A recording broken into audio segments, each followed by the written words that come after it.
Good morning. How's everybody doing? Good. I get to come to you today to talk about a wonderful partnership that we have with the Healthy Marriages Initiative. The Department of Children's Affairs is a department that focuses on children from 0 to 19, but we recognize that children don't come into the world without a family structure, and that we need to understand that healthy marriages and healthy relationships are all part of that family structure.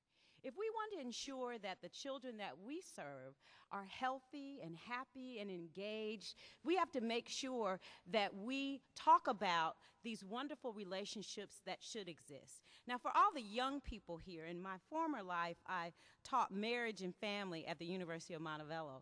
And one of the things that we always talked about was choosing the people that you're going to spend the rest of your life with. And when you decide that you're going to be with someone, you first have to decide that you are valuable enough that the person that you're with respects you. And respect presents itself in so many different ways. And so to be able to understand that, you have to understand what's acceptable and what's not acceptable. I'm so glad so many young people are here, because the first part of any good relationship is knowing what it should look like, knowing what love is, knowing what like is, knowing what a family structure should look like, a healthy family structure should look like.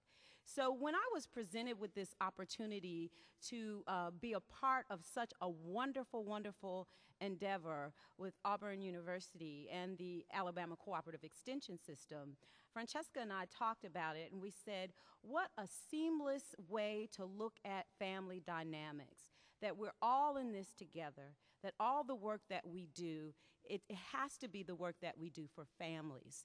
And families are the most important structure that we have today.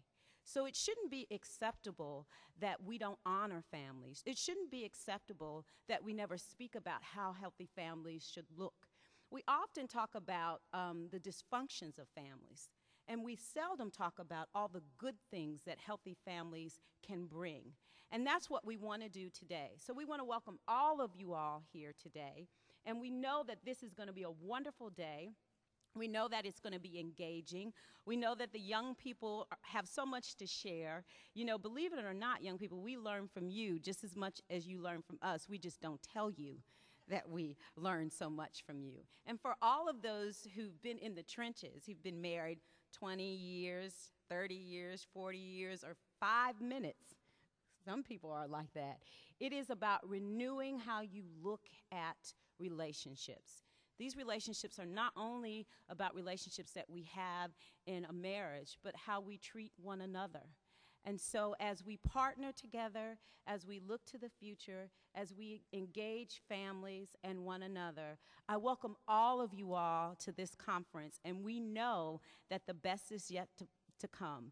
So another reason why I'm up here is probably the best reason, more than me standing here welcoming you, because you all are all fabulous, and I realize that.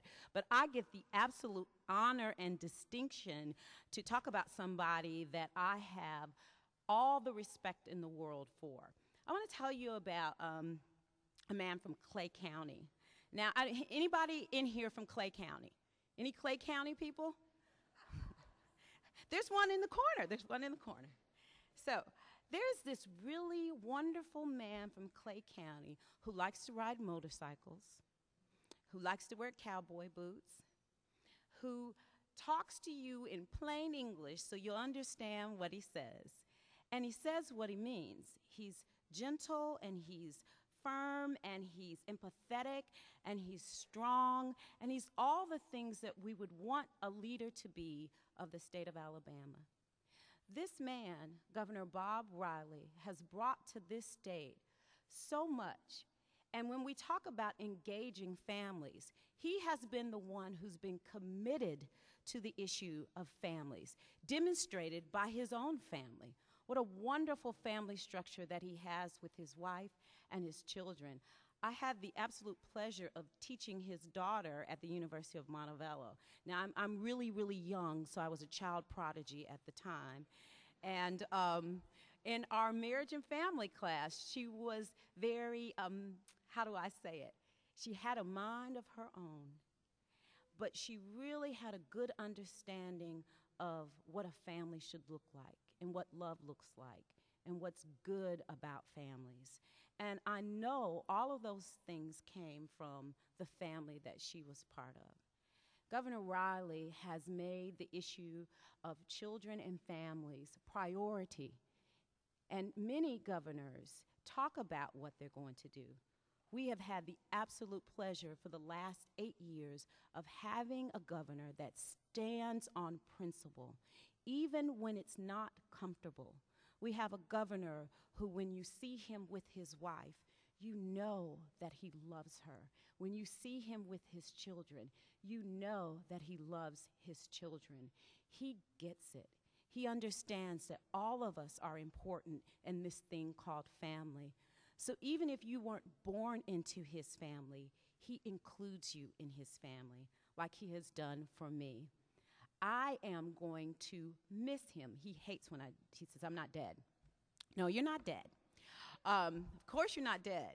But what happens to a state often when we lose such a dynamic and wonderful leader who's committed to family and family values and children is that there's often a void.